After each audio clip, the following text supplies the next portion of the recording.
support you till the end of the day. We're so happy following the blues. We love you, what more can we say? Birmingham's the team, down at St Andrews, we are all supporters of our team. We chant of Super Blues, ringing all around. Now all you blue boys know what we mean. We are the lads from the Tilton, we'll support you till the end of the day. We're so happy following the blues. We love you, what more can we say? Let's hear you in the cup, singing our song, helping and sharing the load. It's worth the point at all when we sing together. We're there at the end of the road. We are the lads from the Tilton, we'll support you till the end of the day. We're so happy following the blues. We love you, what more can we say? We have a team that's tops here at St Andrews. They're gonna give us what we're longing for. It's Birmingham forever, let's hear it from the stand. So come on city, sing this song once more. We are the lads from the Tilton, we'll support you till the end of the day. We're so happy following the blues. We love you, what more can we say? We are the lads from the Tilton, we'll support you till the end of the day. Hashtag it's what Mondays are for. Well, no win in the last two matches for Blue, and a little bit of a disappointing second half on Saturday. So what we're going to do, we're going to quickly show, ladies and gents, and we bought him spoons. What an application this is. Brilliant, isn't it? And tonight we've got, of course, Mr. Robe. Hello, everybody. You okay? And Mr. Sheen. Good evening, all. Mrs. Brown. And the superstar that is, and stalwart of the club, Roy Smiljanic. I ask myself that question often. Good evening, everyone. Good evening. Welcome, Roy. Thank you very much. Thank you for asking me. No problem. First met you a couple of years ago at the Boyle Sports shirt launch. Yeah. In that little yard in Brum, yeah? And if you remember, I was chatting with you in the townhouse opposite, and I said, I'll let you on one day. And I've been waiting for this day ever since, mate. I promise you. It's very kind of you to say. But you told me on the day that you've taken over 3 million photographs for Blues. Yeah, probably about right. Yeah, probably about 2,900,000 are probably not in focus or whatever. So I've kept the good ones. But no, this realistically, yeah, probably about right over the years. Yeah. Because one thing I do, I never really throw anything away that I've taken, good or bad. So in the olden days when it was negatives, before it was digital, I've kept everything, and it's about right, I guess, really. Wow. Hell, that's a lot. That is incredible. How many of those are good? That's debatable, but... I bet you got a sore finger. I've got what, sorry? A sore finger? Blimey, yeah. I put a plaster on it like Michael Jackson put plaster on his fingers when he used to do concerts. So you can just carry on snapping, and it doesn't really affect you. So how many photographs a game on average, ish? What, per game? Well, I'm going to answer that question. It really depends on the game. I know it's a flippant answer to a very sensible question, but some games I could probably do 1,500. Some games 500-600. It really depends on the game, what needs taking for the club, because it's not just doing the action. A lot of the time, for an example, I'll give you, on Saturday we wore the Poppy Day shirts, as we always do every night. Not only do you do the action, what goes on, The club usually like to have a collection of all the players, if possible, sort of wearing a Poppy Day shirt for filing. And when the shirts are sold, obviously, for the good cause, if somebody wants an actual photograph of the player wearing that shirt during the game, there is access to get a photograph of the player wearing the Poppy Day shirt. So I'd say on average between 12 and 1,500, but it depends on the game. Wow, I did Birmingham Ladies yesterday, and I probably did about 500. The game was okay, but picture-wise, with the rain, with the fog coming in, it was just awful. So it just ends up doing, what you can. Well, you mentioned Blues women there, Roy. I just want to congratulate Carla Ward on winning manager of the month as well. Incredibly well deserved. She's a lovely lady. She knows what she wants. She's a woman with her own mind, which is good, and she calls it as it is. And the players respect that. The staff respect that, and she's absolutely bang on. She's great, and it's very, very well deserved. Definitely. Okay, so right at the end of the show, then we're going to say a couple of get wells to some of our followers and friends and family. First and foremost, get wells to Auntie Linda's mum. Auntie Linda's mum's been quite poorly lately, so you know that we're all with you, Linda, and if you need anything, then we're always here, always. And of course, our own Barrington Patterson as well, who's not been very well, one-eyed Baz. Get well soon to you, my friend, and best regards to you. Roy, even this COVID thing won't go away, will it? Won't go away. My son's girlfriend. Hopefully, they've announced some form of vaccine today. So hopefully, hopefully that bears fruit. Looks promising. My son's girlfriend's been struck down with it now. Oh no!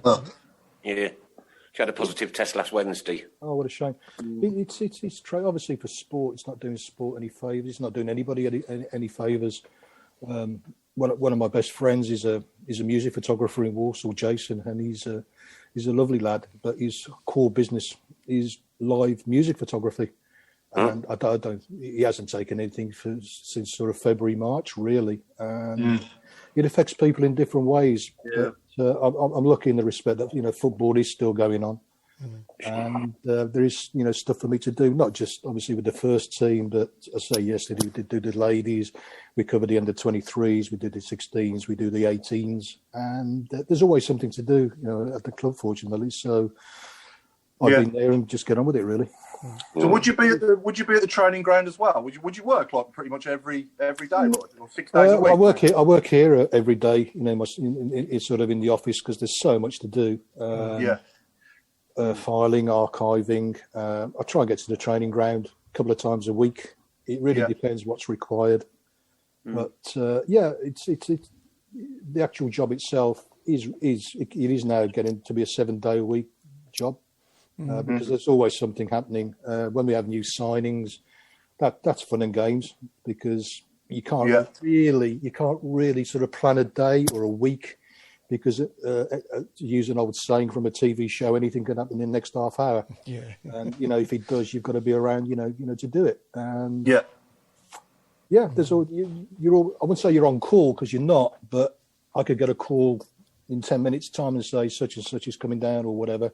We need you to take the photographs of this, that, and the other. So you've got to go down and do it. And you did say off air, it's not the only place you go to, isn't it? I mean, you do the cricket and all sorts. Of things. I was saying to you earlier on. Really, I started off doing cricket, and I learned really the art of, if you like, sports photography through my early days doing cricket. When I was younger, I wanted to be a music photographer because I love music, and I started doing a little bit of music photography when I was a young lad. Yeah. But cricket really, working for Warwickshire, working with a chap called Ken Kelly, who some of your older listeners and viewers may know.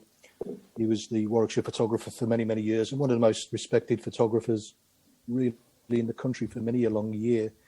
Taught me an awful lot. We did a lot of games together and I learned through him a hell of a lot about not only just sports photography, timings and things to look out for and conditions, all sorts. And that sort of led to football, really. And what was your first game as a photographer at the Blues? And a fan as well, if you like. What was your first game as a fan and your first game as a photographer? Well, many of you know probably, you know, I'm not English. I was born in Croatia, or as it was then, the former Yugoslavia, and came over when I was 5, 6 years old, and we moved to Aylesbury, and I always remember sort of watching football. It was the big match then, and Aylesbury, that's all I always remember, was sort of big Arsenal territory. So I love football from the first time I saw it, really. And then my father got a job in Birmingham, and we moved to Birmingham. We lived in Sturchley, and my dad loved sport. He enjoyed boxing, but for some reason, and I never really knew why, he wasn't really into football. And while he was alive, all the years, we only ever went to one football match together. But what I'm trying to say is, when we were in Aylesbury, our next door neighbour was a big football fan, and just one Saturday he said, "Does your son want to go to the football with me?"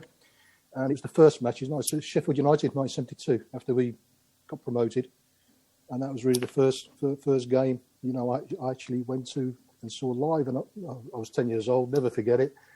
Walked in. I just remember vividly how green the pitch was, and I walked up, and we stood up by the just by the old scoreboard, by the old clock. Yeah. Knows, but I had to, because I was quite little, I had to go down right to the front, and in those days, the older people will obviously know, you had those spiky barriers. So I was rammed up against the spiky barriers, and I just loved it because I could see everything, and that was really my first game. As a club photographer, probably 95 season against Brentford. Yeah. I think Nicky Forster played.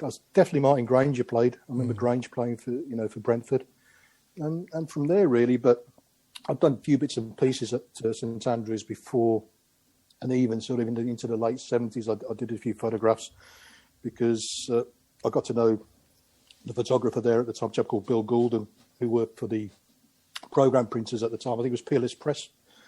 I think they were based in West Brom, I think, and they did the Blues programme at the time. And Bill worked for them, but he was also the photographer for Birmingham. And Roger Parker, who still gets involved with Birmingham. He was one of the founders of the Birmingham ladies team.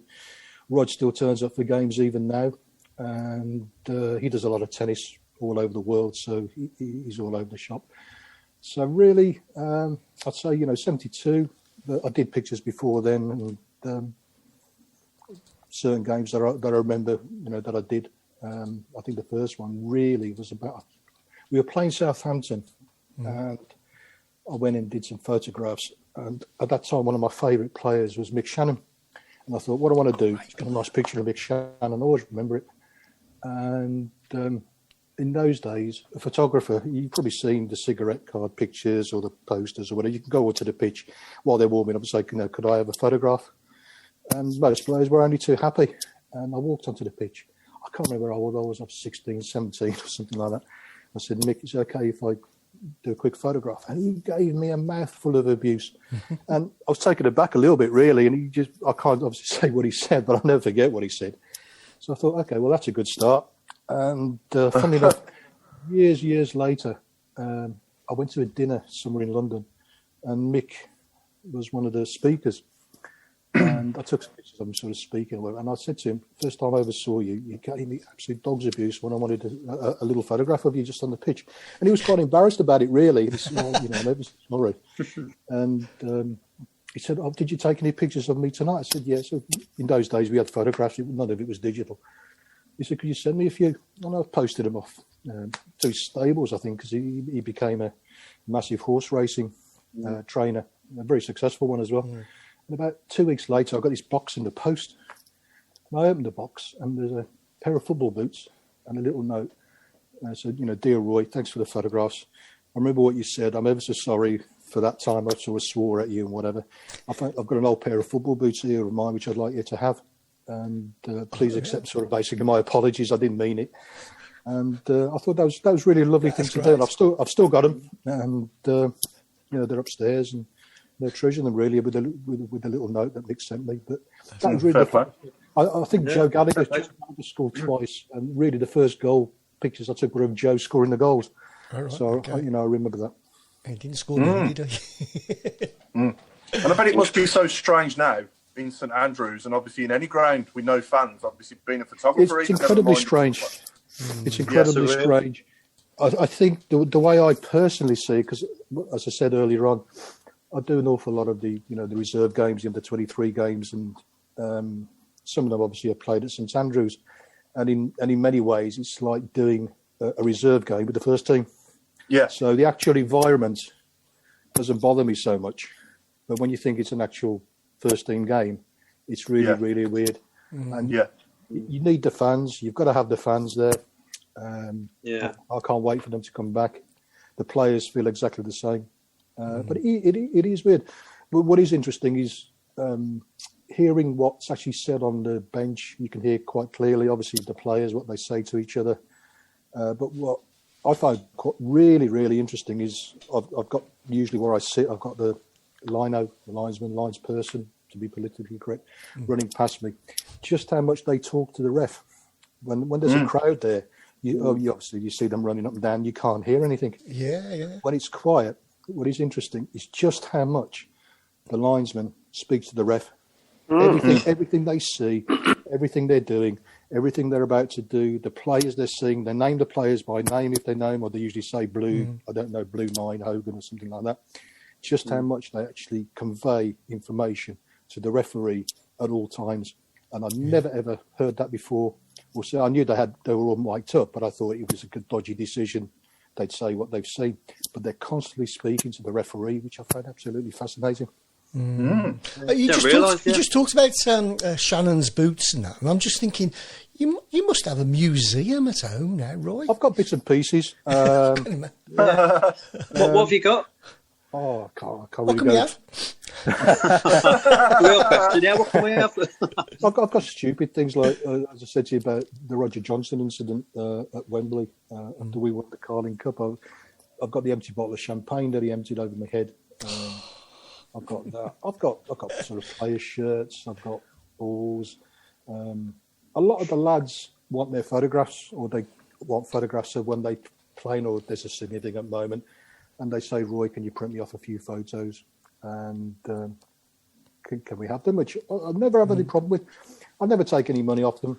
So I usually say, well, if you've got something at the end of the season, an old pair of boots or something you can sign for me, or a pair of gloves if they're a goalie. I'm happy with that. And all of them are pretty good. They'll give you a pair of boots at the end of the season or something like that. My prize thing really, like I say, one thing, Jude gave me his last boots that he played, which I'll treasure, which I'm going to give to my sons.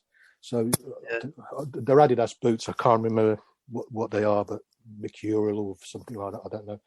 But Jude gave me his last pair of boots in his last game for Blues. Superb. Did you wear a pink hat the other night? Yes, I did.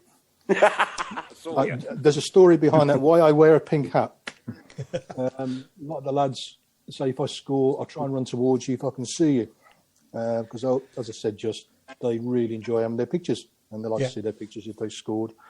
Dukey's one, he likes his pictures and whatever. Dukey's a good celebrator, so I always say, well, now it's sort of colder and winter time. I say, I'll wear a pink hat. So all you've got to do is look at the pink hat is, and invariably they run the other way, which drives me absolutely mad. And then they say, oh boy, did you get me skull?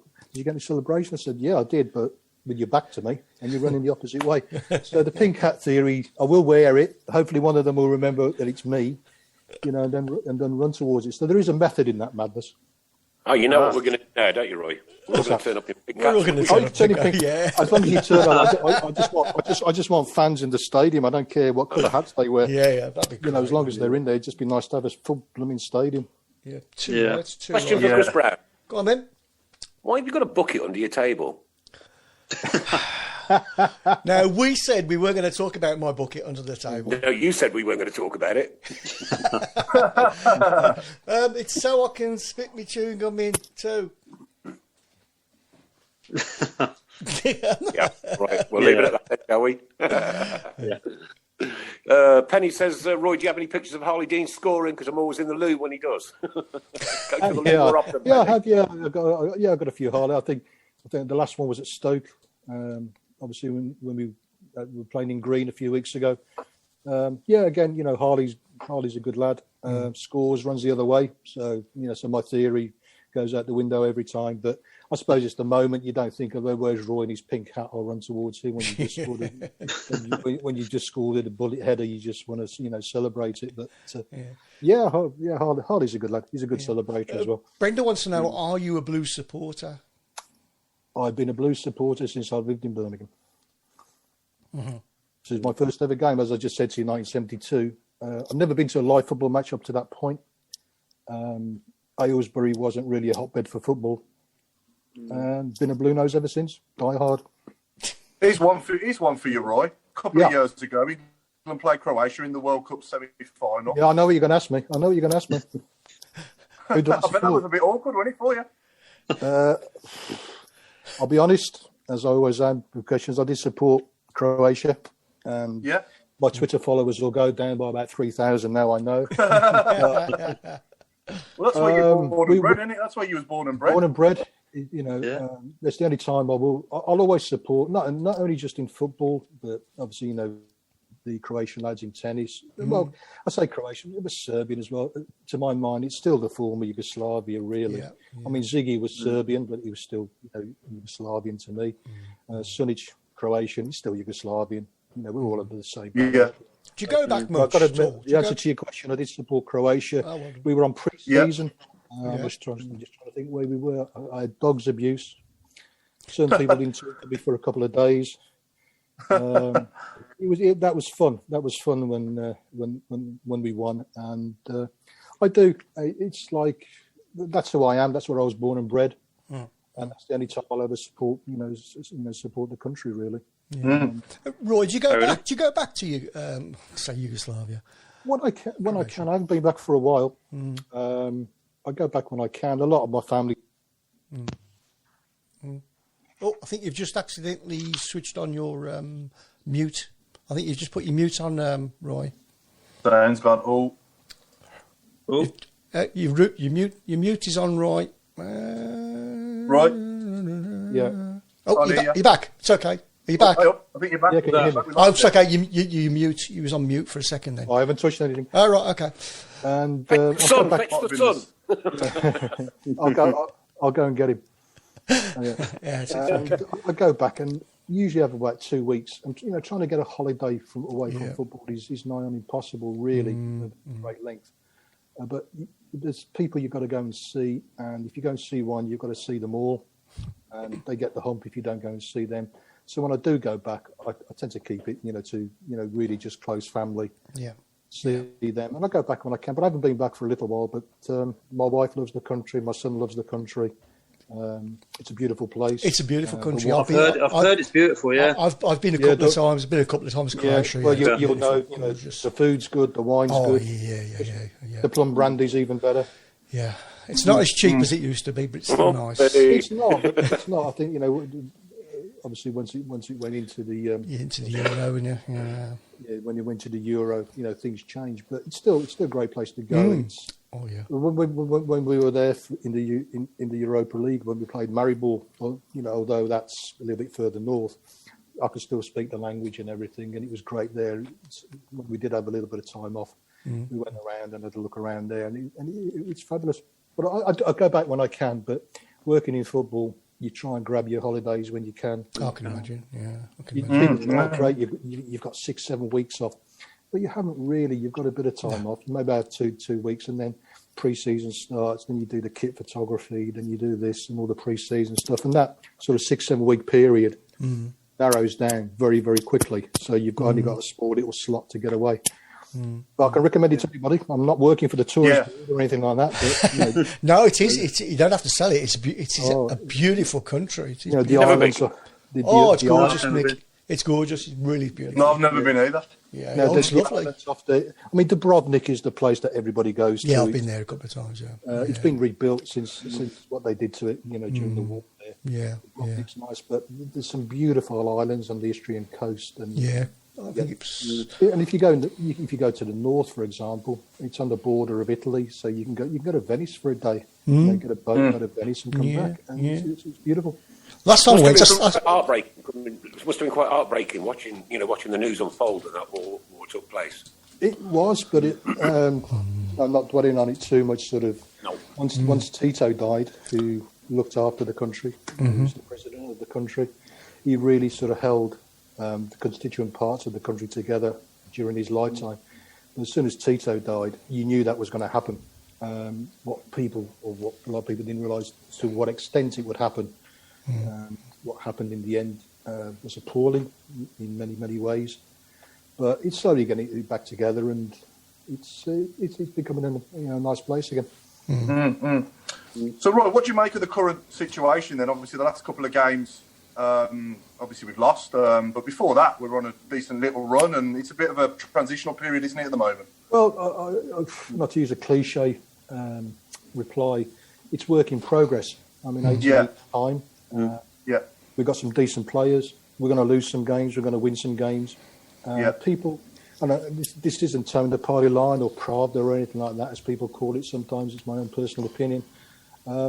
It's a transitional period, and I think you've got to give it time. I mean, look at the players that we've got. You know, those guys aren't going to settle in after 8-9 matches. I know Aito tinkers. He has different people for different games and whatever, and he's trying to find his best players for the correct positions for what he wants to play. And it is work in progress. A lot of it maybe is suck and see what happens. But I think, you know, within sort of 18 months, we'll have a decent side. We've got bloody good players, that's for sure. And it's just, I mean, like Bournemouth on Saturday, you know, the best team I've seen so far. Definitely. Still retained a lot of their Premiership lads. And to be honest, I'm the world's greatest optimist with Blues. I'll back them every day of the week, you know, to get a result. But you look, when I saw the team sheet, I thought, you know, I'll be happy with the point, basically.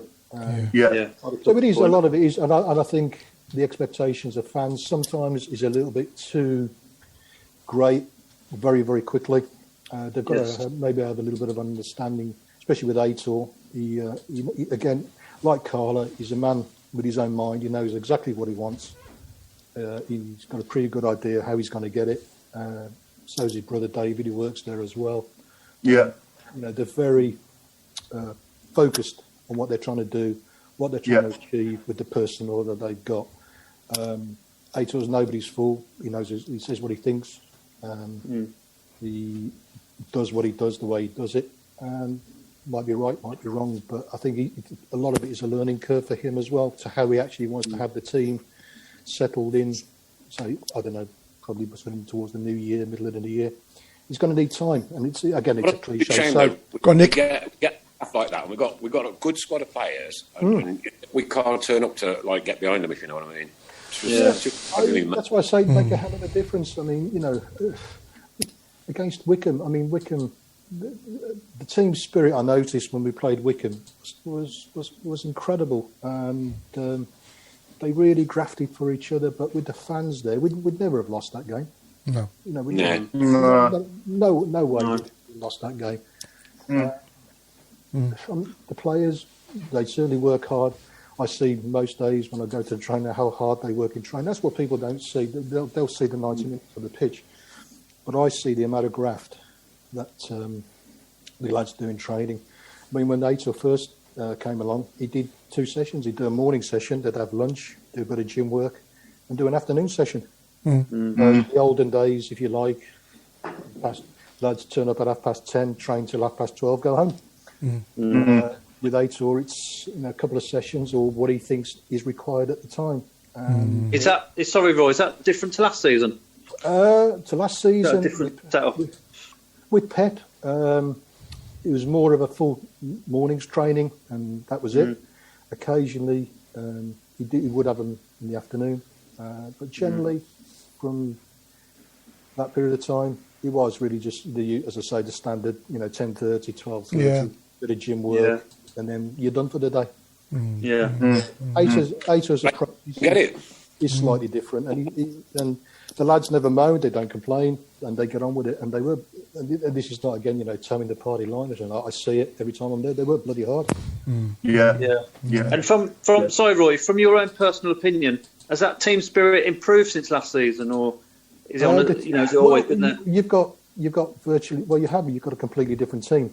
The Spanish lads talk to each other in Spanish. I talk to Sunic in Croatian, which absolutely baffles everybody what the hell I'm saying to them and all that sort of stuff. Not that there's cliques or anything like that, but the team spirit, it's fine. It doesn't matter who they are, whether they're from Spain, whether they're from Croatia. The bunch of lads we've got get on very, very well. And that's not private talking, that's fact. Paul, have we got any of the official questions left? Because there's hundreds now on official the questions. there's hundreds on here. Official questions. The questions from in the week we'll start with, and then we'll go with a few live ones, shall we, Chris? Yeah. There's I'll do the ones from in the week, and then you can do some live ones if you want. Sure. So Stephen Gill's asking, what was your first photo for Blues, and who was it against? Well, first photo. Yeah. Well, have you got it? You've probably got it in you. I've got it. I haven't got it here. I've got it at my mother's house. I said it was, I think, when Joe Gallagher scored the goals. That was the first photo. Yeah. It was on black and white negative.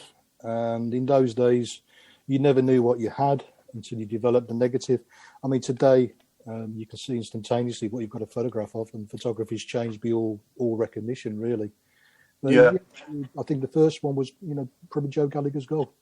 Yeah, and Trevor John Smith saying, great bloke, loved it when you took a picture of my dad's sister and myself with the Carling Cup down the Blues. And thanks for that. And what was your and again, Trevor John Smith, what was your favourite photo you took at a Blues away game?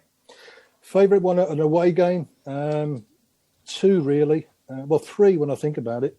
The first one was Woody's goal in Bruges.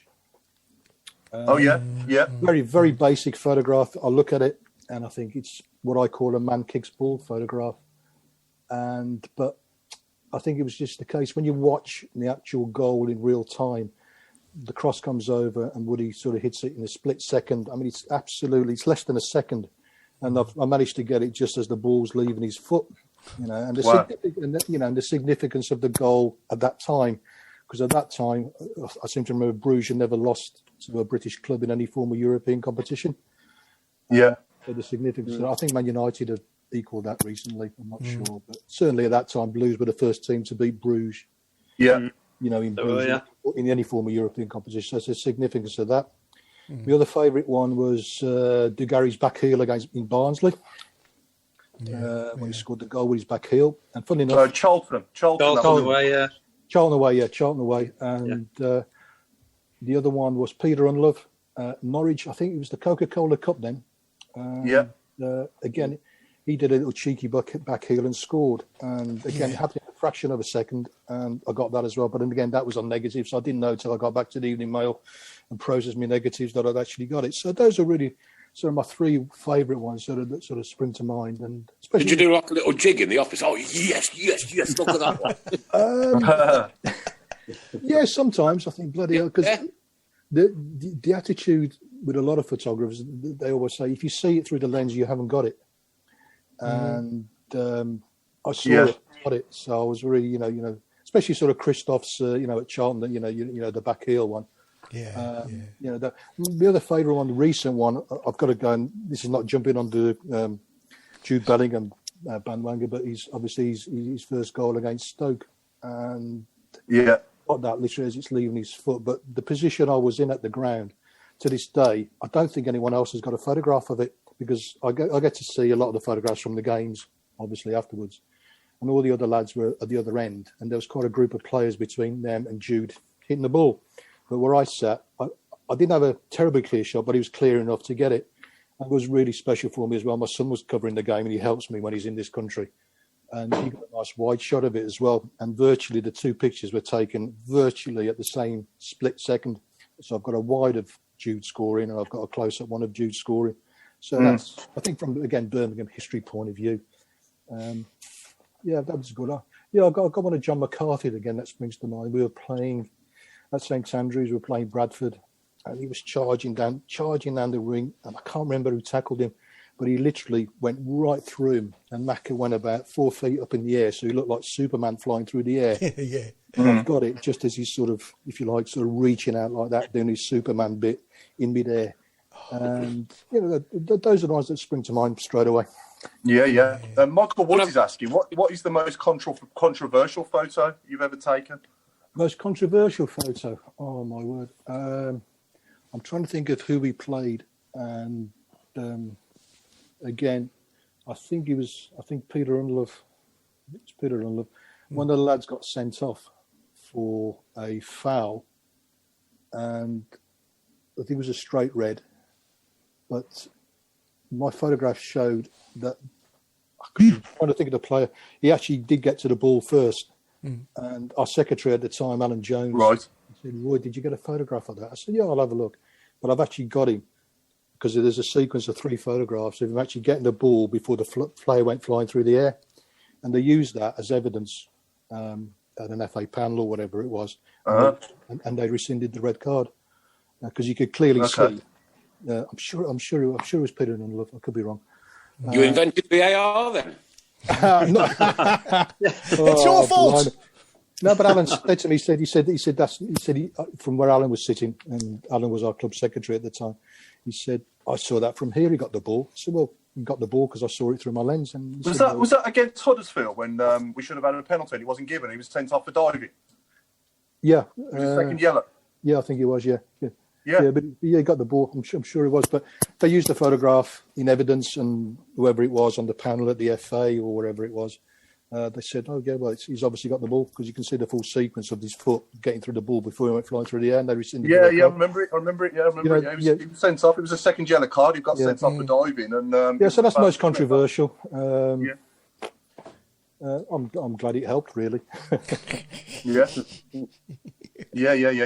And finally, for the question, so go on, Nick. Hey. Sorry, Nick. Look, a normal championship game, a run of the mill. How many photographers would normally be at the game? Well, with the COVID restrictions now, each club, put that aside. Yeah, it depends. You get. I'd probably say at St Andrews, you'd probably get between 8 and 12 on a normal game. With COVID, we're only allowed between 6 and 8 photographers. Got you. To come in. So it upsets a lot of the boys. It upsets a lot of the agencies. I've just missed one thing. Carl Newton, a friend of the show. We've had him on a few times. He just said, hello, Roy, and thanks for all the help and support so far in my journey to becoming a pro sports photographer. Yeah, I know Carl well, and he's a good lad. He's a very talented lad. Yeah, he is. And I try and help him with advice and whatever, as I would do anybody. Anybody's can contact me if they're doing photography. I'll try and help them along, give them a bit of advice. It's up to them what they do with it. But Carl's a talented lad, and the one good thing he's got perseverance, and he's starting at the right level. He's doing all sorts of stuff and learning, which you've got to do, because today, sometimes I always say, there's a lot of people with cameras walking around, but there's very few photographers. If you know what I mean? Well, we've all got, we've all got. He's learning the trade. I think he does a bit at Redditch. I think he does a bit at Moseley Cricket. Which is great, and that's the way you're going to learn. But it's by doing it, screwing it up, doing it again. But when you've screwed it up, you look at it and you think, well, I've done this wrong, or I've done that wrong, and learning from it. And as I say, people want to ask me, I'll help them as best I can. And Carl's a good lad. Fantastic. Any more questions, Paul? So there's a few live ones coming in. Okay. Going on to the controversial ones, Adam Wilkes is pointing out the doubling on Savage Headbutt. Did you take that picture? I did, from not the one that's used. I've got it from really sort of from the Blues end, if you like, where I've got a shot of it, but it's not the clearest angle. Yeah.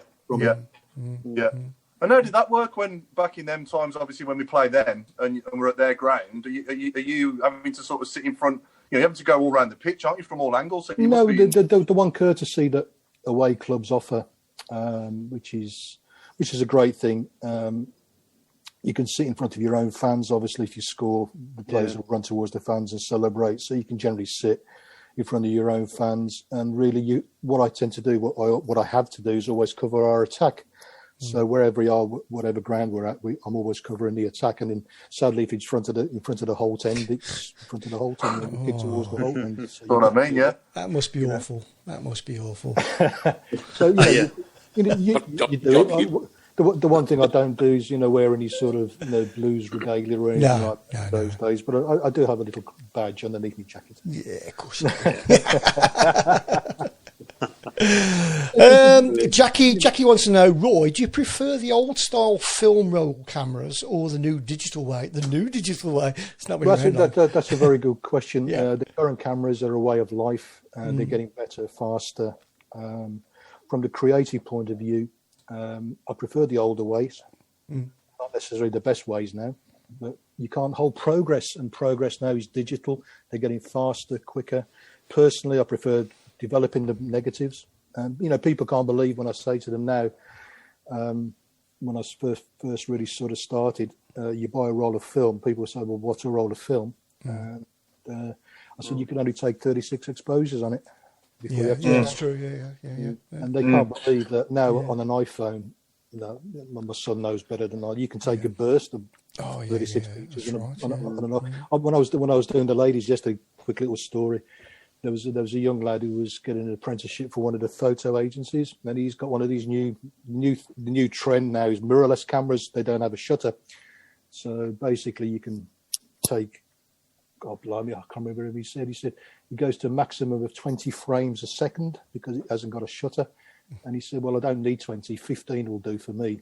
And I said, well, in the olden days, you had to take a picture before motor drives, wind it on, take another one, wind it on, take another one. And then motor drives came out and you could go mad and take 3 frames a second. And then the motor drives came out, you could take 5 frames a second. So, he's saying, well, this one takes 20 frames a second. And I feel like saying, well, how are you going to miss? How are you going to miss anything? You're taking a movie. You're taking a movie, basically, yeah. And then when you see 20 shots all in a line, you just pull the one out.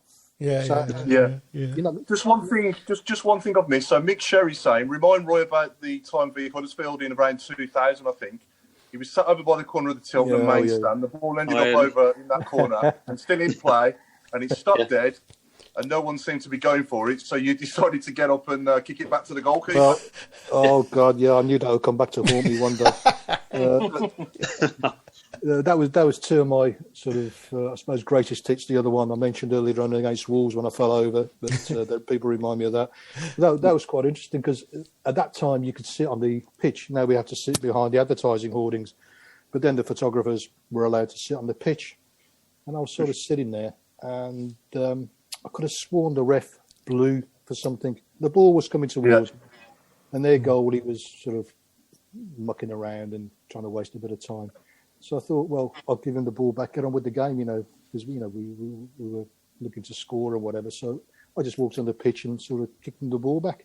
The place went far me, and the ref thought.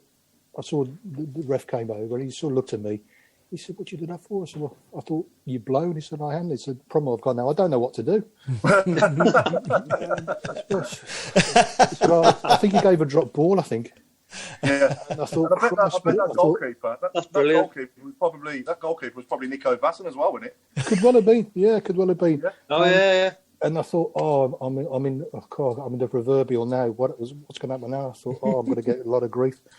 So I went up there. I went upstairs afterwards. Did a little bit of work, and then I went down to the changing rooms and I rang my wife. And I said, I think I'm in a little bit of trouble. She said, well, what have you done?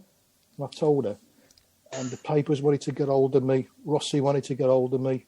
What happened? And I thought the safest place I can be is in the home changing room. So I sat in the home changing room for an hour till everybody had gone. I thought, brilliant. It's died down a bit. The press that were there wanted to interview me to find out what went on. And next day, fortunately, I thought I had to go to work in London. So I drove down to London. I thought I'm away from it. And I picked up a lot of the papers and I was flicking through, and all the blooming papers named me by name and what happened. Oh, no. And it was all in print. But the funniest thing about it all was the manager at the time. I can't remember who he was. But one of the quotes he said, the way he kicked the ball back and the way he curved it, I felt like signing him. So, I thought that was quite funny. That was a good memory. But I think it was on Question of Sport at one point as well. What happened next? He made Question of Sport, but did it? I missed that. He was on the one happened next. And I was so embarrassed. The next day, all the major papers named me by name. Oh, right, okay. But Rossi got hold of me in the end in London. He said, Roy, could I have a little bit of an exclusive? And I said, just ring me and I'll tell you what happened. And everybody had a good laugh at it, but I thought their gaffer was brilliant with that quote. Yeah. Brilliant. Have you still got the press cuttings from that, Roy? Somewhere at my mum's house. Yeah. I don't normally keep this sort of stuff. Like, if my mum sees them, she always used to like having stuff like that. So it was more out of embarrassment. It was just something I wanted to forget, really. But I generally thought he'd blown for something, and I thought, let's get the game out. I'll just kick the ball back to the goal. Let's get on with it. Trevor had a laugh about it afterwards, and it was quite funny. But I said the other one was when on live TV when I fell over, as I said earlier on, against Wolves. And Still get reminded of that continuously. And back in the days when you could sit, well, obviously at pitch side without having to sit behind the advertisement boards. I bet you had to dive. I bet you had to dive out the way a few times then if you hadn't already been whacked. By the ball. Oh God, I've been hit. I've been hit a couple of times. Two memorable ones. We were at Reading, the old Reading ground, and I'm trying to think who took the free kick. I think Skip Martin O'Connor took the free kick, and it hit the wall, but it hit it with such ferocity that it hit me smack in the face. And I'm looking down, but it actually hit my lens. The lens pushed back into my face. The back of my camera hit my nose, and suddenly, I'm sort of saying this blood is just pouring out of my nose. So I remember that one specifically. The other one was, again, mentioning John McCarthy. We were at QPR, and the way Macca used to run down the wing, he'd just go for it. He rode a tackle, but it's so tight at Loftus Road where you sit on the edge of the pitch. His momentum took him straight into me and not me flying. And that's how it is. But I sat up and I thought, what's that? And I sort of felt the back of my tooth, and I pulled my tooth out. I always said to Mac after this, you owe me a few quid for my dental, and I took my tooth home. Again, blood and everything. I thought, oh God, what do I do now? There isn't a tooth fairy, Roy. I don't know if you know. No, there is a one. I certainly wasn't. Right, okay. You look back on it, you think, it's great, but I've been hit in the face by the ball more times than I can remember, really, and it's just part of the job, really. Yeah. And a good live question coming in from Pete Taylor. He's asking, is there an iconic moment that you regret not getting a shot of? Iconic moment. Great question. Really good question. I'm not bigging myself up. Not really. I can't really say that. I usually tend to say to people, if I see it, I get it, or I try and get it. 99% of the time. If I can see it, the players don't get in the way. The referee doesn't get in the way. The linos don't get in the way. Generally, so no, not really. I can't really think of one I can say. Well, crikey, I wish I'd taken that one. Maybe Tyler Blackett taking a throw in properly. Oh, blimey. Yeah. James Wright Titch just asked, have the players pulled any good pranks on you? Pulled, not really. We all have a good laugh. I said the Roger Johnson incident. No, not really. I think more than anything, they take the mick more than pull pranks. So there's always some decent right. I think you said the Roger. Sorry, Roy. I think you said the Roger Johnson one before we came live, though. So it was in the changing room, wasn't it? After we won the Carling Cup. Yeah, we won the Carling Cup, and all the lads are having a good time, and the champagne comes out, and everybody's having a drink and getting some nice pictures of the lads holding the cup and everything. And for people, obviously, everybody remembers the day. It wasn't the driest day on earth, so I wore this sort of really, thickish coat with a hood on it. So I'm taking pictures of the lads in front of me holding the cup and celebrating, Ziggy holding the cup, celebrating. Unbeknown to me, and this apparently went out. They cut to a live changing room shot on Sky. Roger Johnson, these big bottles of champagne that players get after the winning something. You've seen them, I think the Magnums or whatever. Roger Johnson decides to empty this Magnum champagne into my hood. And I said to the lads when they won, one thing, don't squirt the champagne at me because it stings. Champagne in your eyes really, really stings. But more importantly, it gets on your gear and it's sticky. And, when you've got a £3,000-4,000 camera, last thing you want is gallons of champagne on it because it does cause some damage. But Rog poured this half a magnum of champagne in my hood. And as I'm taking pictures, he pulled the hood right over my head. So it just went everywhere. I said earlier on, I don't normally get cross, and you cope with the banter and the jokes, but I was actually quite annoyed. And I mentioned it to Roger the other day because he was there the other day, and we laugh about it now. But I was absolutely livid. But the story with that, because it was in my eyes, and I picked up what I thought was a cloth or a towel, and I sort of wiped my eyes over it, and I wiped the camera sort of squinting with it, and I just put it in my pocket. And I thought I'll use that later on if I get any more champagne squirts. So I got back to the hotel, and my wife said, take that jacket off, it's soaked. So I thought, I've got a cloth. And I pulled it out, and it was Stephen Carr's shirt from the game. And I thought, Carr's going to think I nicked his shirt. And I thought, how the bloody hell did I do that, And I mopped it, and I rang him straight away. I said, Steve, I haven't nicked your shirt, mate. I picked it up by accident to wash me lens down, wash me down and everything. Oh, he said, don't worry about it. I think he actually said you can have it if you want it, but I said, no, that's something you've got to have. And so when I see it tomorrow, I'll bring it back for you. But it's more, not so much pranks really, but it's more banter and jokes, and depending what you're wearing or what you're not wearing, or they enjoy taking them, Mickey. Yeah. Sorry, that was a very long answer to a very short question. Well, that's okay. All right. I've got a question. Go on then. Yeah, far away, Mark. I was just going to say, Roy, is there any sort of stadium in the world you'd love to go to take some photos? Any stadium in the world? Oh, my word. I'm a big American football fan, and I used to do a little bit of American football photography. They don't play with the feet. Yeah, I know those both. So I think I'd like to see something like the Dallas Cowboys' new stadium, or the new Raiders stadium. I suppose I'd like to go to Madrid. I think the classic ones, take pictures there. Barcelona, more classic grounds rather than sort of the newer grounds. But I think probably sort of Real Madrid or something like that. I'd like to do sort of Real Madrid, Barcelona. I did a tour of Barcelona, Roy. Yeah. Say again. Yeah, I've done that. I did the Barcelona around the stadium. I've been to Barcelona several times, and for whatever reason, I've never been to the ground. Oh, and right. I've missed. I stood in their ground, and I promised I'd keep right on to the end of the road. Did you? Start to finish. Yeah, because apparently, I love the history. That apparently they're meant to have an incredible museum there with everything. Unbelievable, absolutely. Do you know what? There was probably 10,000 people there on the day I was there. Really? There wasn't a game on. They've got a cathedral in there as well, haven't they? Oh, they've got everything, man. Crazy. Everything. amazing. Of course, it said, quite clearly, you must not sit on the manager's seats. There's a question. Sorry, Chris. There's a question coming in from Dave Twine. He's asking, did you meet Muhammad Ali in a lift? I did. Yeah, blimey. Yes, I did.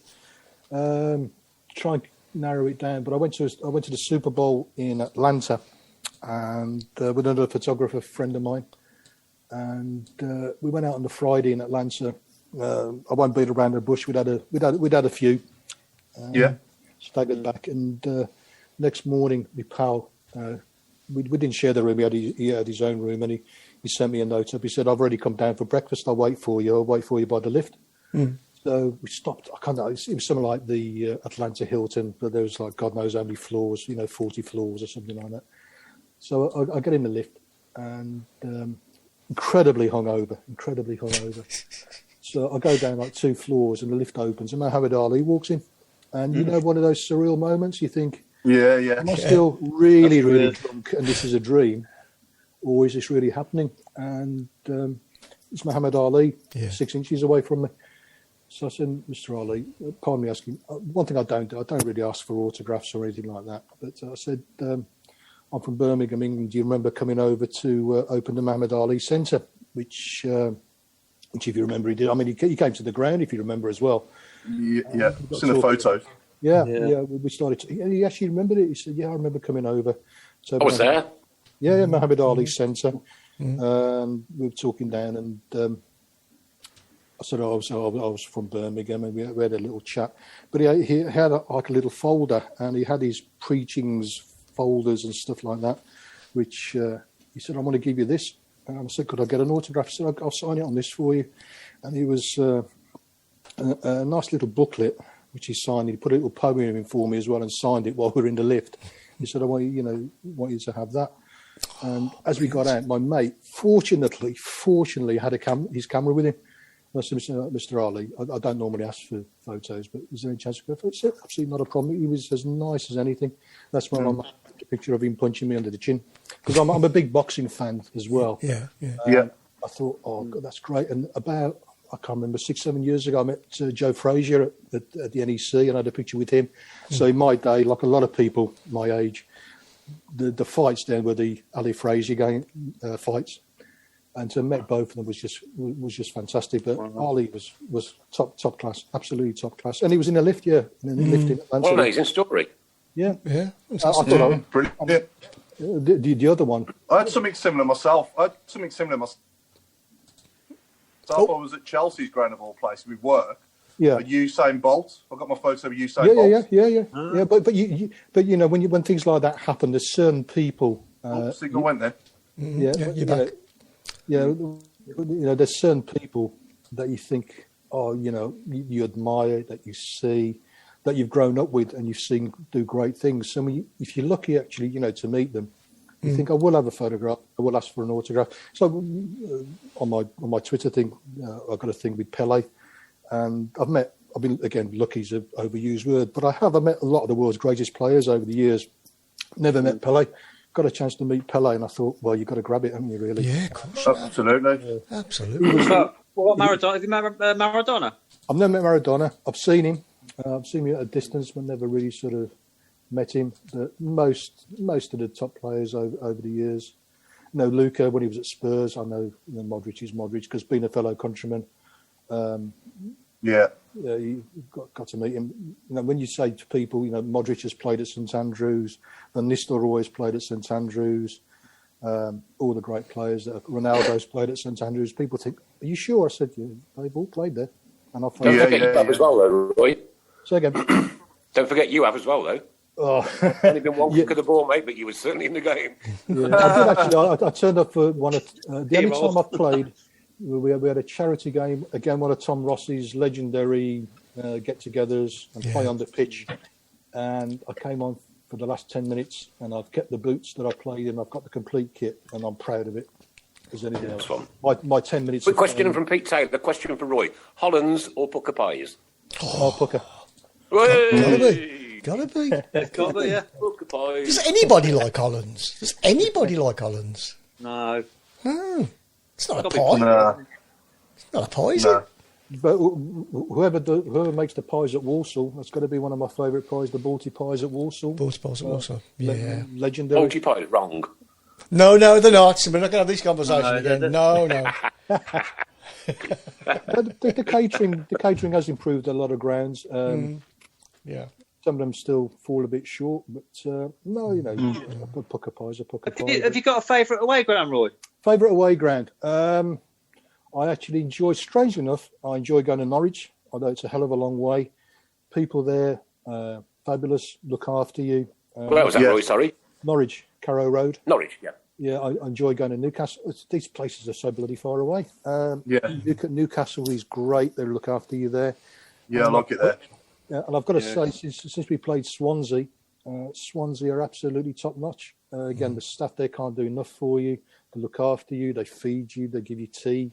Nothing's too much trouble. So really, those are the three that sort of spring to mind. But for some reason, I've always liked going to Norwich because of the people there really look after you, and I say nothing's trouble. And, excellent. Pete Taylor said Roy is a Balti pie lover, therefore he is now an absolute legend. Here's one from Aaron. He says, has Roy ever drank the beer at St Andrews? Just wondering when he's coming back to the safe for a pint of tribute. He'll know what you mean. Oh, yeah. I enjoy a pint of tribute. I never drink when I'm at St Andrews because one rule I have, I never drink before I work. Obviously, during. Occasionally, I'll have a drink afterwards, but it's just a little discipline that I have.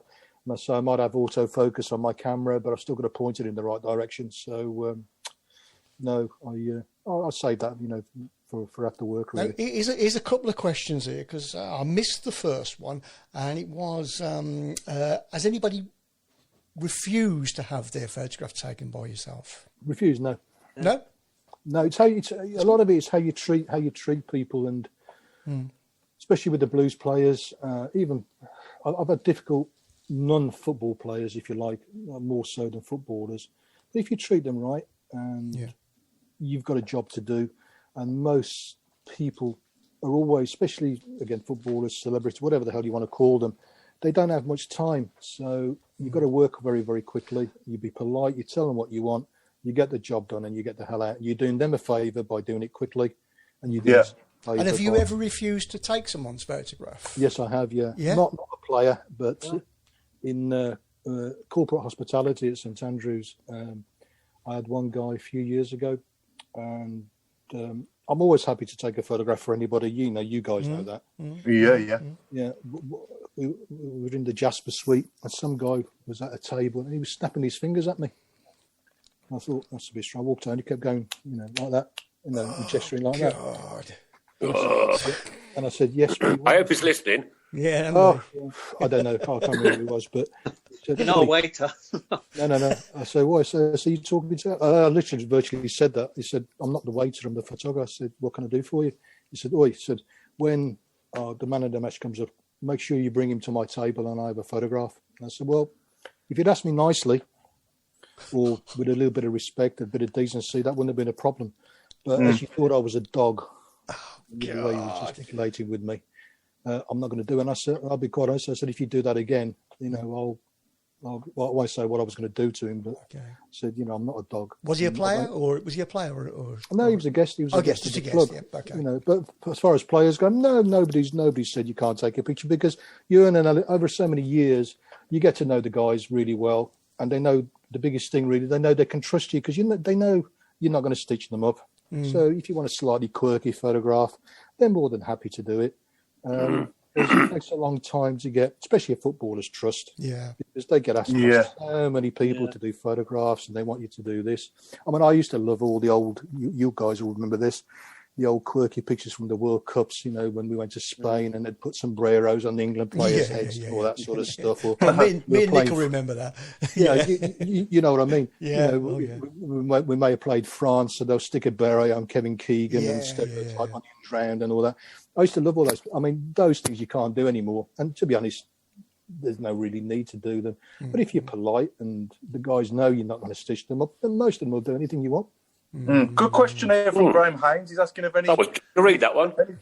Any footballers ever asked you to do their wedding? Yes. Really? Yes. Yeah. Can't tell you which ones, but yes, I've done two players' weddings. Oh, right. Okay. Cool. Okay. Good stuff. We won't ask. Okay, so we've asked you, Roy, haven't we? You're unconscious now. We're an hour in already.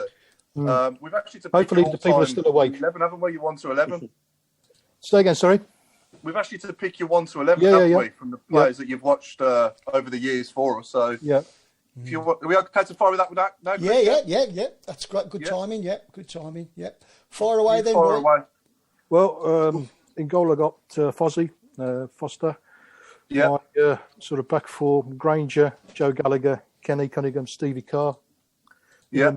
Barry Ferguson. I've got to put Jude in for many, many reasons. In front of them, Christoph, the forward line of Latchford, Trevor, and Super Kev, Kevin Phillips. Super Kev. Yeah. What a team! That's a which great I think, team. And I've photographed, seen a lot, obviously, from the 70s or 80s, but I think, I'm looking at that, and I think they do all right. I think they would. And who would be captain? Stevie Carr. Stephen Carr, yeah. Yeah. Stevie was the epitome of what a captain should be. And a Kenny Cunningham as well. They had a belief and just get in there and do what you got to do. And Stevie didn't. It's got to be. Stevie didn't look around. He's never talked about as one of the comeback stories, is he, in football, Stephen Carr? People forget he'd actually retired. He retired. He came out of retirement. And then he came out of retirement to play for us. He came to do us. Yeah. At the end of the day, he came in to help us out and do us a favour. Yeah. And he lifted the car.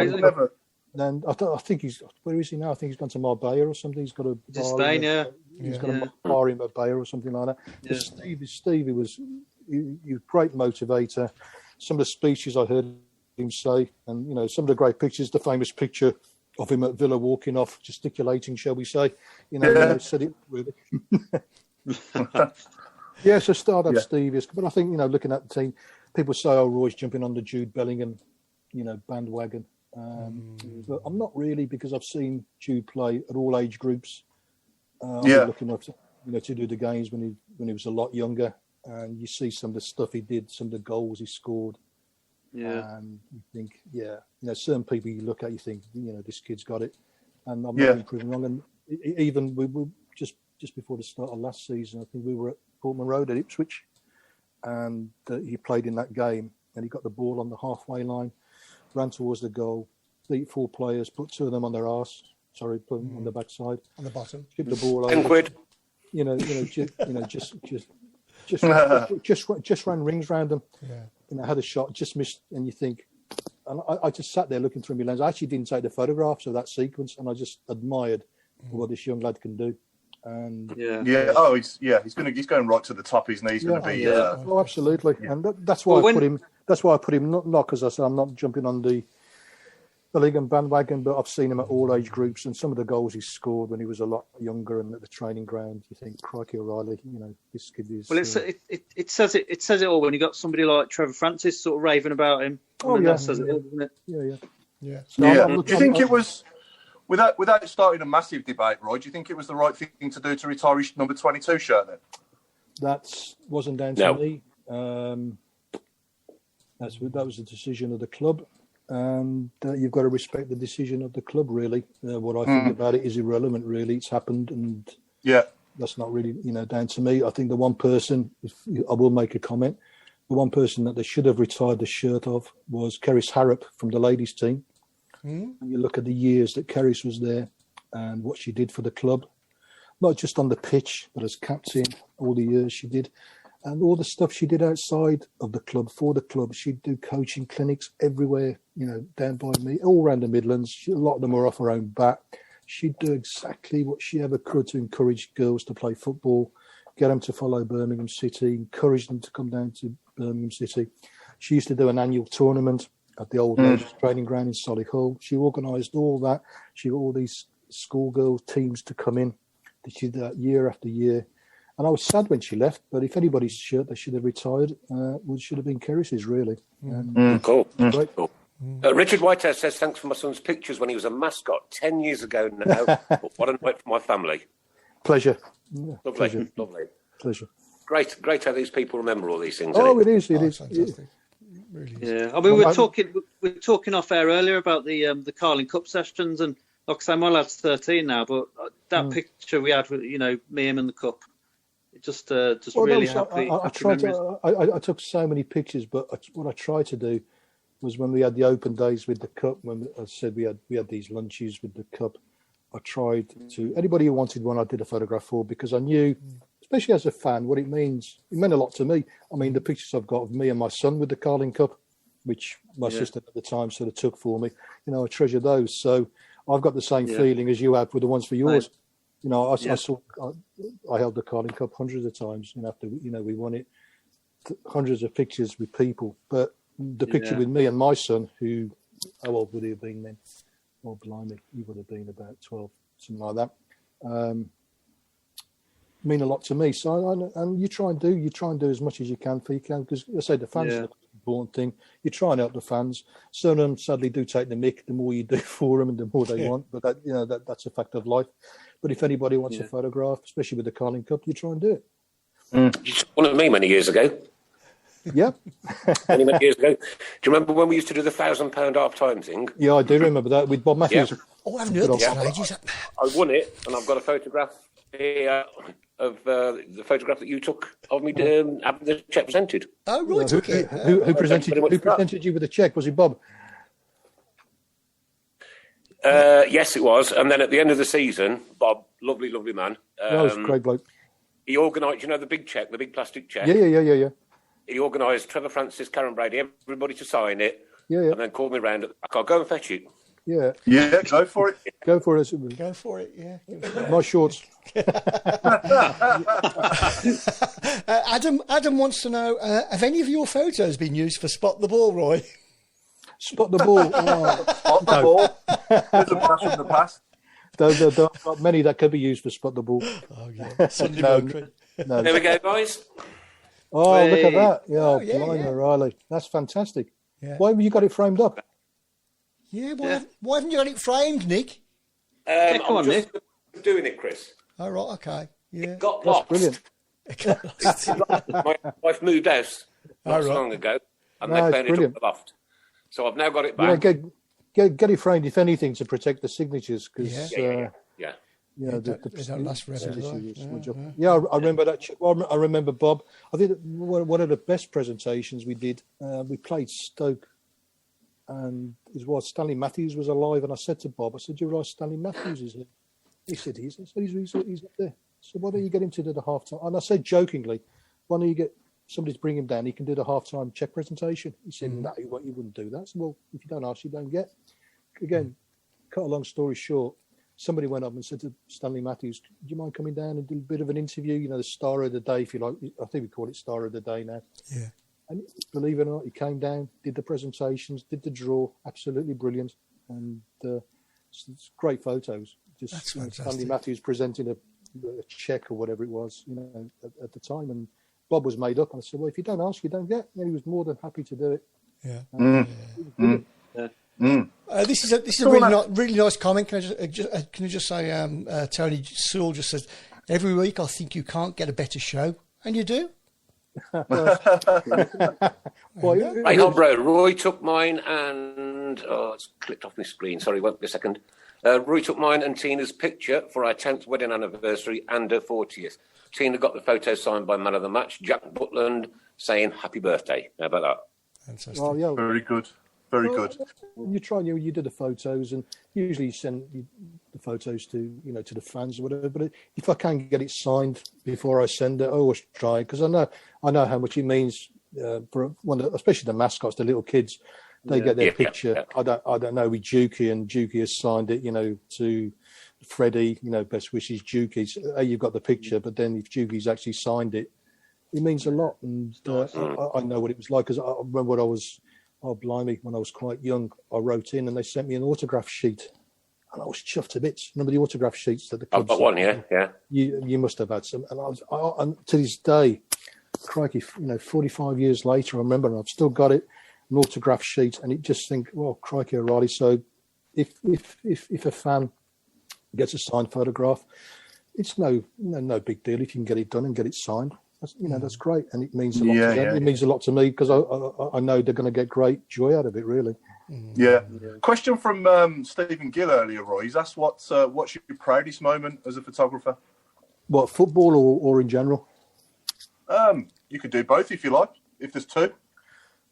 Proudest, I think, doing the club photographer for the Europa League games. Yeah. Which was, as I said to you, I always wanted in my lifetime was to see Birmingham at Wembley win a major competition against a major team, which we did against Arsenal. But to do the whole Europa League and actually have Birmingham City playing Europe, especially the games there, everywhere we went, Braga, Maribor, obviously Bruges. The Bruges experience was phenomenal. Never forget that. Out of football, I suppose I'm a big Bruce Springsteen fan. Photographed him lots of times. Yeah. And because I said, initially I wanted to be a music photographer, really. That was sort of my first passion. Big Bruce fan. That's you and Tom. You and Tom Ross are both. Tom's mad. Tom's actually been lucky enough, I think about a year ago, when maybe 2 years now, Springsteen's autobiography came out. Yep. And he somehow managed to get a ticket to meet him in London. You met him, I've seen the photo. And a photo. Yeah, I've seen that photo. He managed to get a photo of him. But good. I'm delighted for Tom. Absolutely brilliant. So but I think the whole Europa League trip, to be quite honest with you, will always stay with me. My son couldn't go because he was obviously quite young at the time. But I'm hoping if it happens again, he can do it. He doesn't want to do photography because he's at university in Japan and he's got his own agenda, what he wants to do. But he is a good photographer. So when he comes over, especially with COVID, he came back in sort of February for his sort of spring break. And he's been here for 9 months, so he comes along and helps him. But he's a very good photographer, and I hope that when I'm a bit older and greyer and can't lift up a camera, that if we do get to Europe, he gets the experience that I did. Yeah. I mean, Did you ever play football, Roy? Did you play football yes, yourself? I did. Yeah, I did a bit at Birmingham schools because I grew up in Borsall Heath, so we played Birmingham schools football, and I was a winger. Before I was 15 and a half stone and looked like a wreck. I was quite fit. I used to run. I used to run marathons and all that sort of stuff. So I was sort of quite fit. And when I was younger, I was a right winger. So I did, but not to the level I'd like to have done. I did my photography, and I wanted to be quite honest with you, I wanted to work and earn a bit of money and travel and see a bit of the world, really.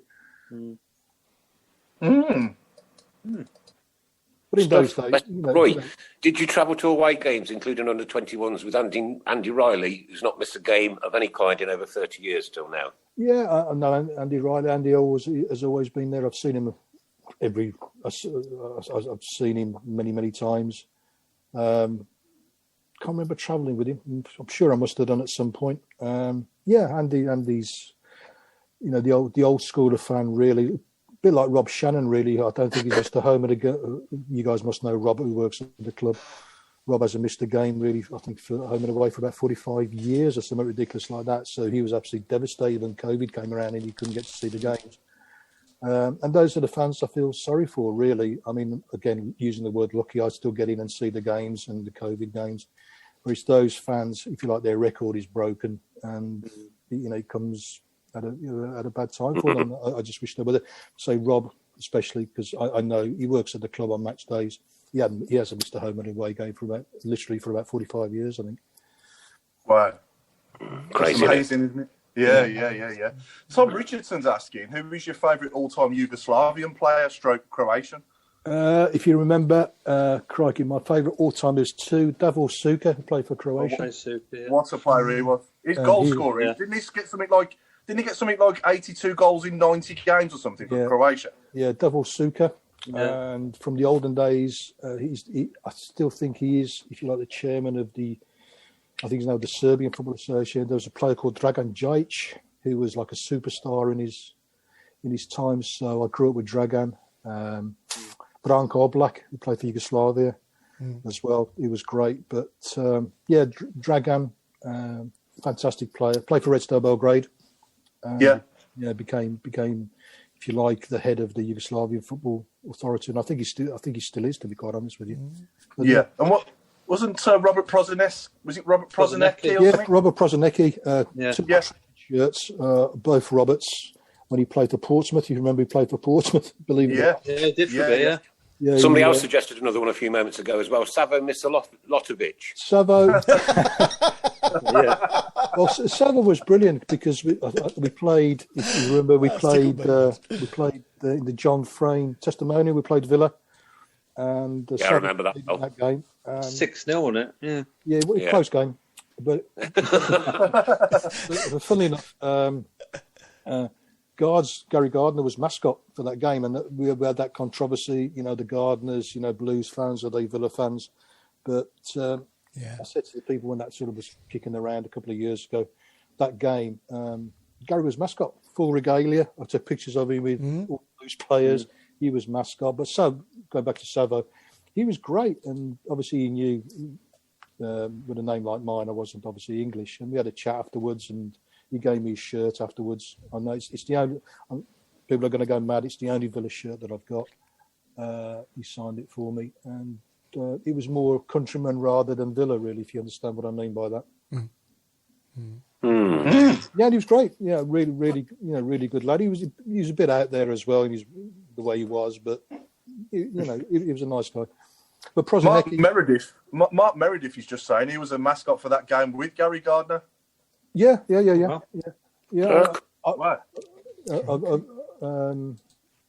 It was Craig.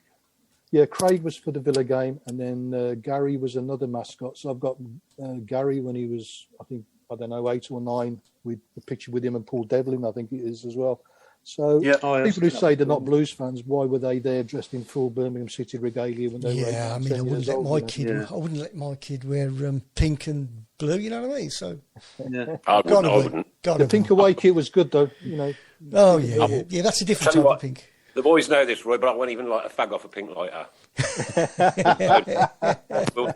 Will not. No, they say, he was Irish, but Sabo was great. And he said, I'd like you to have this after the game. And it's more of a memory and a souvenir, really, than what it actually is. But the Villa photographer, Nev Williams, I've known Nev for years. He's a good mate, and we always take the mickey out of each other, depending how the results are going. So he's sitting on cloud 9 at the moment, so I can't really take the mickey out of him too much. But and the Albion photographer lives a couple of miles away from me, so we're all good mates, really, regardless of who we work for. And go on. Sorry, Roy. Do you tend to stay in touch with any of the old players? Yeah, the one great thing about it is we used to have all these sort of historical meetings, if you remember. Ivan Barnsley started them all up, and then Tom Ross and Kevin Broadhurst do the Old Players Association. Keep in touch with a lot of them. The great thing about it, they become friends, and that's not really sort of name drop or anything like that, but you see them at events, especially the older players. When I was a young kid, I still keep in touch with several players. They keep in touch with me. Roy, they'll send me a note or an email or a text or a call. I wouldn't mind a picture from that game. Have you still got a picture of that? Ziggy, I keep in touch with, obviously.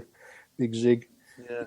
So we do, and a lot of them have become friends over a period of time, especially Trevor. I mean, Trevor was my hero, still is, him and Christoph. And like everybody, when they were young, you think, oh, Trevor France is an absolute superstar. He's become a family friend over the years. Wow. My wife is a professional artist, and when he was manager, I told him about that, and he said, could she do a painting of me? He said, I'm sure she can. So I asked her. To cut a long story short, not wanting to bore everybody to death very quickly, she did this full-size painting of him, and he used to come to my old house where I used to live for sittings in my wife's studio. So there's my all-time superstar, favourite player of all time, sitting in my front lounge, playing Lego with my son, who was 2 or 3 at the time. And you got those moments where you think, is this real? It's like the Ali moment. You think, is this really happening? But Trevor and God rest her soul, Helen, his wife, always used to come over, do the sittings, and we'd always have a good lunch somewhere afterwards. So Trevor enjoys his good lunches, and there's plenty of places round by me. So yeah, I keep in touch. Trevor, obviously, Malcolm Page called me the other day. Kenny Burnsley keeps in touch. So yeah, I do. Yeah. Can I just say apologies to our YouTube listeners and viewers? Race Dan says he's a blue nose from Southwest logging in to say hi, and he also says Exeter City's ground has a great pie, and they're big on pasties apparently. Yeah, of course, it's definitely. Actually, it was good memories there. I think when Uri Geller was there, I think he had something to do with Exeter at the time, and I remember the food there was pretty good. Yeah, Exeter's okay. Some breaking news. Somebody's just put a comment saying Gary Monk has been sacked. I know it's not Blues related. Right, okay. Go on, Nick. Gary Monk has been sacked, apparently, according to Richard Whitehouse. Oh, really? Yeah. Oh, blimey. I think that's a bit sad, I think. He hasn't had that long. Well, yeah, I mean... He's not had that long. Well. No, well... Okay, everybody's staying quiet on that one then. Who? I said everybody's staying quiet on that one. So, okay, yeah. Hasn't he got it from like -12 to about -4? Yeah. So he ain't doing too bad. No, it's going in the right direction, isn't it? Yeah. I think it was his style of play they weren't really? Too happy with. Yeah, I think so. Yeah. Oh, no, I enjoyed it down the Blues. Oh well. But anyway. Yeah, okay. Cracking show tonight, says Ray. Brenda says she lived in the nursery. Oh, that's going back to Borsalleaf. Roy, when we played Leeds and the riots on the pitch, did you run or carry on taking photographs? No, I was You weren't there at the Blues, were you? you there? No, I wasn't taking pictures, but I was at the game, Yeah. and I stood on my spot, literally so by the old scoreboard and the old clock, watching it all go on. And I think I could be wrong, but I think it was the same day as the Bradford fire. It was. Yeah, and I remember that vividly, sort of afterwards when I got home. But no, I was watching what was going on. Police, well, everybody was there, knew what went on. But no, I was there as a fan watching it from my usual spot. Mark Meredith, now living in America. I know Mark's over in there. He's enjoying. I hope he voted. Yes. Sorry, Mark Meredith saying now living in America. Yeah, I miss the games both home and away, but love seeing the photos on the website. Some great action shots that makes it all worthwhile. Well, that's good. He's a good lad, Mark. He worked for the club for a number of years and got a coaching gig over there, and hasn't looked back since, really. Well, thanks for tuning in, Mark. Very good of you to join us, mate. Pete says he's loved the show tonight. P.S. Can I have his job? Experience in waiting for 1 hour processing in super snaps. There you go. So he's perfectly qualified there. Yeah, that's pretty quick. And what he's got to get the experience if he's waiting 5.5 hours for a player, go through his medical and all the other regalia that goes on when you do another signing, and then the photographs take you 20 minutes. That's the key to success. Most definitely. Somebody asked a very interesting question a little while ago, Roy, and it was basically how much notice do you get when a new player's coming in, and you've got to do that photo shoot, and obviously that hasn't been announced yet. So do you get to know who it is beforehand? I've had it from 2 or 3 days in advance to half an hour in advance. Right. Really? So is Alexandra Pato in the sky right now, and your phone could ring? Could be. I'm looking at my phone now. As I said to you, anything could happen in the next half hour. But it is literally like that because he works so quickly and the situations develop so quickly. And as I said earlier on, you can't hang around with the players. They go in, they do things, and they want to get out quickly. So you've got to go in and just do what you've got to do. But I've been there at 7 o'clock in the morning waiting for a player. To pitch in a recent player as well. You've probably seen the photos of the player in the mist, in the early morning mist. So it's literally some of it could be 8, 9, 8:30, 7 o'clock in the morning, and you get yanked in and to do it. So it's all times, it's all days. You can't say it's not going to happen on a Sunday. It's not going to happen on a Monday. It can happen literally any time. Yeah, sure. Now, looking ahead, we don't have a game, obviously, this weekend coming because it's international break again. But we've got another game on the 20th of November, which is the Friday night, away at home against Coventry. Yep. That's our next game, isn't it? Should we do predictions? Sorry, Roy. Do you have to sit in the away end or this is the real silly thing, really. I had to apply to Coventry to get a photographer's pass for my own ground. Oh, really? No. No. And when we were in the Europa League, I had to apply to UEFA to get a photographer's pass for St Andrews for my own ground. Okay. What? Yeah. What? Sacrilege, that is. So it's not. Despite the fact that Coventry play at St Andrews, that day it's their ground. So you had to go through the protocols as if it was, if they were still in Coventry, if they were at the Rico, you still have to go through the same protocols of applying for accreditation for that club who are playing that day at home, regardless whether it's St Andrews or not. That's how it works. But that was the weird thing. 3 minutes of the show to go, and hope everybody's still awake. The questions are still coming in. When you're taking photographs, right, and we start picking on somebody, like, whether it's away fans or something funny's happened, and we come out with one of these stupid funny songs that we're always doing. Yeah. How do you concentrate?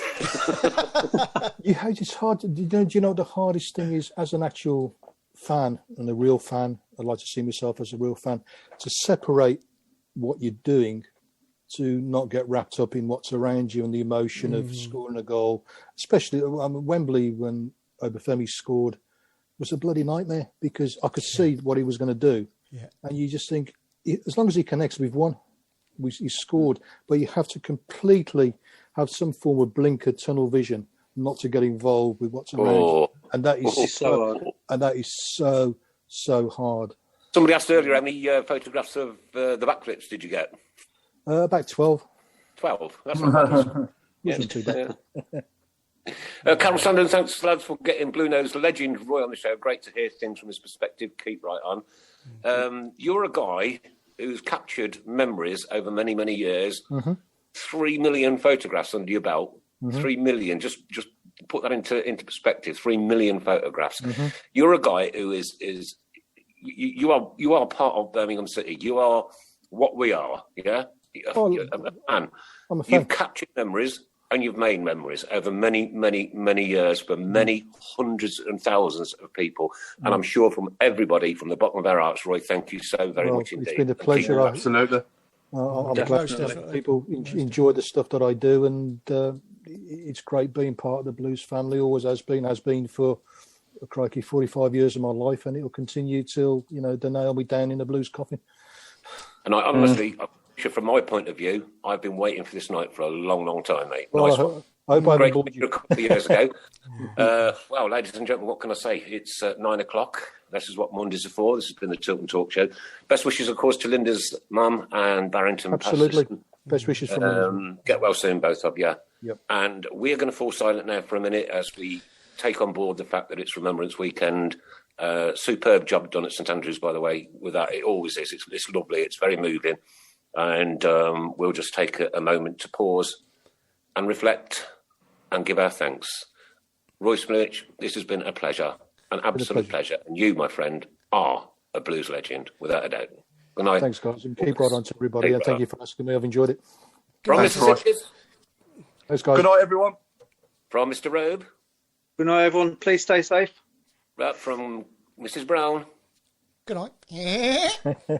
From myself, good night, and from Roy, I'm sure. Good night, and keep safe, everybody, and hopefully can't wait to see you back at the ground. Thank you so much for joining us. It means so much to all the people out there. It really does.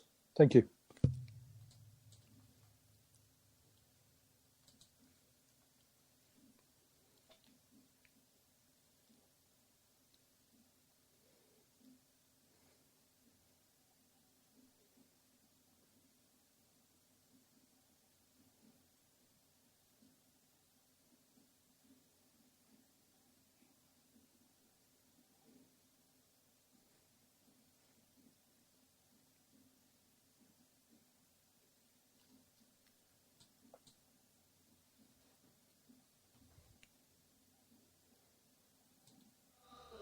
From the Tilton, we'll support you till the